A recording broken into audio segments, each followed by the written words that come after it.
Que saudade! Olá, espero que você esteja bem. Nós estamos aqui mais uma vez hoje para darmos continuidade ao estudo de Jó, hoje capítulo 29. Mas antes eu quero fazer 3 pedidos, e o primeiro é para que você não apenas curta, mas compartilhe esse estudo com outras pessoas, para que outras pessoas venham ser edificadas, abençoadas. O segundo pedido é para que você adquira a Bíblia 365, porque através dela você vai ler um trecho do Antigo Testamento, um trecho do Novo Testamento, um trecho de Salmos e um trecho de Provérbios. E o desejo do nosso coração é que isso venha ajudá-lo a ler a Bíblia toda em um ano. E o terceiro pedido é para que você participe de pelo menos um dos estudos que nós disponibilizamos ali na igreja. Então são dias e horários distintos. Temos estudos às segundas, às quartas, às quintas, aos domingos. Na descrição desse estudo no YouTube você pode conferir dias e horários dos estudos. Também ali na nossa página no Instagram tem a agenda da semana fixada ali. Então você pode ali conferir também ali dias e horários aí dos nossos estudos. Venha participar, porque certamente você vai adquirir mais conhecimento e certamente esse conhecimento vai te aproximar mais de Deus. E dito essas coisas, quero compartilhar com vocês hoje, capítulo 29, do versículo 1 até o versículo 6, que diz: Jó prosseguiu sua fala. Como tenho saudade dos meses que se passaram, dos dias em que Deus cuidava de mim, quando a sua lâmpada brilhava sobre a minha cabeça e por sua luz eu caminhava em meio às trevas. Como tenho saudade dos dias do meu vigor, quanto a amizade de Deus abençoava a minha casa, quando o Todo-Poderoso ainda estava comigo e meus filhos estavam ao meu redor, quando as minhas veredas se embebiam em nata e a rocha me despejava torrentes de azeite. Então Jó agora está com saudade do passado, daqueles dias de ouro, não é assim?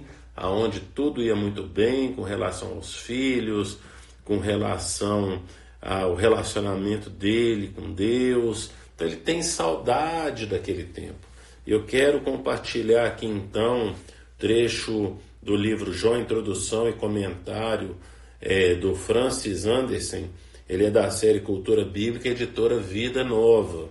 Então diz o seguinte: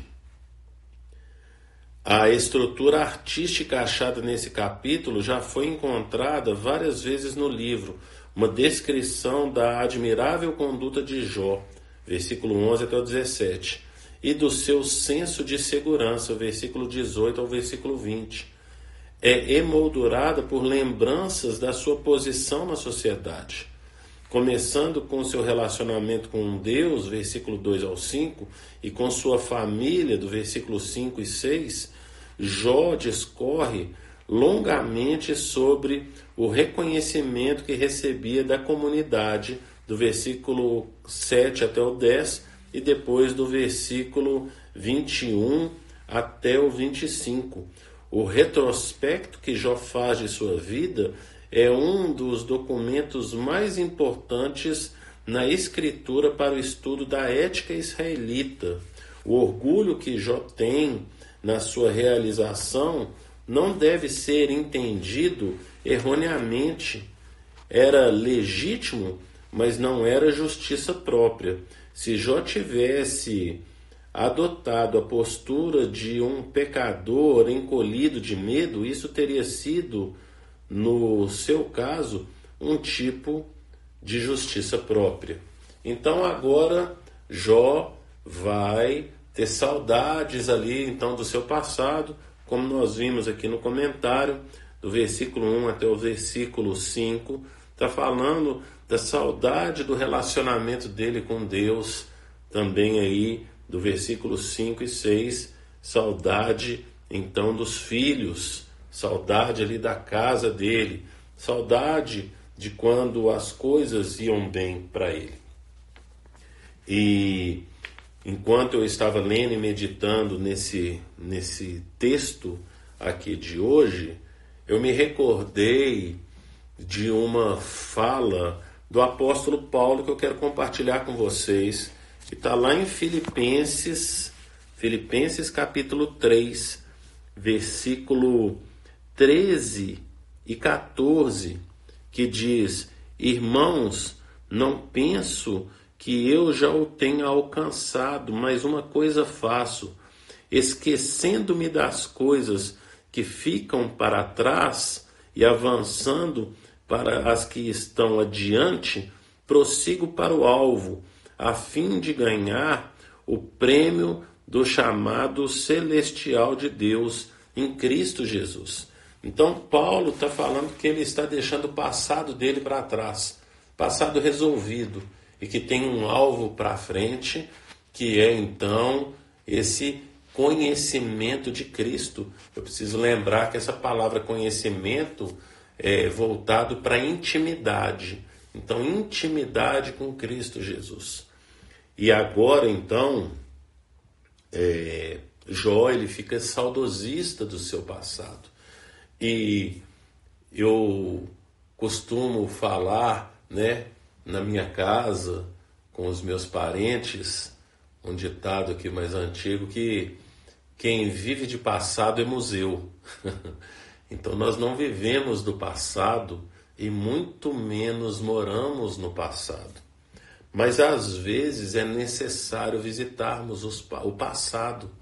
Quando que é necessário essa visita ao passado? Quando ela for promover cura. Então tem certas coisas que precisamos voltar no passado para serem curadas, né? Para que a gente possa continuar a nossa caminhada aqui nesse mundo. Então, não desprezo totalmente a volta no passado, mas a volta saudosista, ela também não gera nada para a gente. Quando o Jó relembra, então, da época do relacionamento dele com Deus, isso não vai fazer com que ele volte no passado para viver essas coisas, porque o relacionamento dele com Deus está no presente e futuro. Então o passado pode servir sim de um alvo para um futuro. Já vivi isso no passado, quero viver isso ou algo melhor no futuro, que é o que Paulo fala. Paulo tem toda uma história de vida. Se você for olhar a vida de Paulo, Paulo foi criado como um fariseu, então, entre aspas, ele a vida inteira se relacionou com Deus. Não sei se você sabe, mas quando a criança se candidata ali para ser um fariseu, na época de Paulo, aos 12 anos ele já sabia o Pentateuco de cor. Pentateuco, Gênesis, Êxodo, Levítico, Número e Deuteronômio, já sabia de cor aos 12 anos. Então, quanto tempo ele gastou ali para decorar, então, todo o Pentateuco? Então, Paulo, ele foi todo doutrinado nesse relacionamento com Deus, mas quando você volta ali no capítulo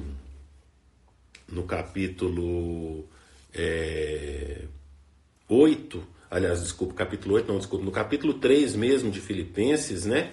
Então, você pega lá Filipenses, capítulo 3, versículo 13 e 14, que foi o que a gente leu anteriormente, mas agora eu quero compartilhar com vocês aqui, a partir do versículo 4, parte B, que fala: se alguém pensa que tem razão para confiar na carne, eu ainda mais, circuncidado no 8º dia de vida, pertencente ao povo de Israel, à tribo de Benjamim, verdadeiro hebreu, quanto à lei fariseu, quanto ao zelo perseguidor da igreja, quanto à justiça que há na lei, irrepreensível, mas o que para mim era lucro passei a considerar como perda por causa de Cristo.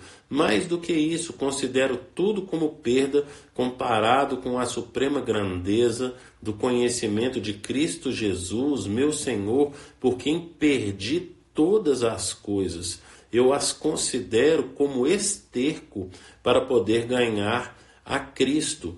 Se você voltar nos estudos aí passados, né, nós já fizemos um estudo aí de todo o Novo Testamento. Então, quando estudamos Filipenses capítulo 3, eu ressaltei exatamente esse trecho aqui, que vai Filipenses 3, da parte B aí do versículo 4 até o versículo 8, que quando Paulo fala que ele perdeu tudo, ele perdeu literalmente tudo, assim como Jó. Mas mais para frente ele vai falar então, como já lemos aqui, versículo 13 e 14, né, que ele deixando as coisas que para trás ficam, ele prossegue para um alvo. Então, se nós chamássemos Paulo para conversar com Jó, certamente o conselho que Paulo daria para Jó é: Jó, esquece o seu passado, olha para frente. Você tem toda uma vida pela frente com o Senhor de conhecimento, de ganhar, como Paulo falou ali, ganhar a Cristo. Ganhar no sentido de conhecer, de ter intimidade, de ir crescendo. Então, Jó não olha para trás. Jó, olha para frente. Então, se você está aí, como a gente já tem falado, aí do lado de quem está sofrendo, você é quem está sofrendo, não olhe para trás. Olhe para frente, porque Deus tem todo um horizonte, toda uma novidade de vida para você.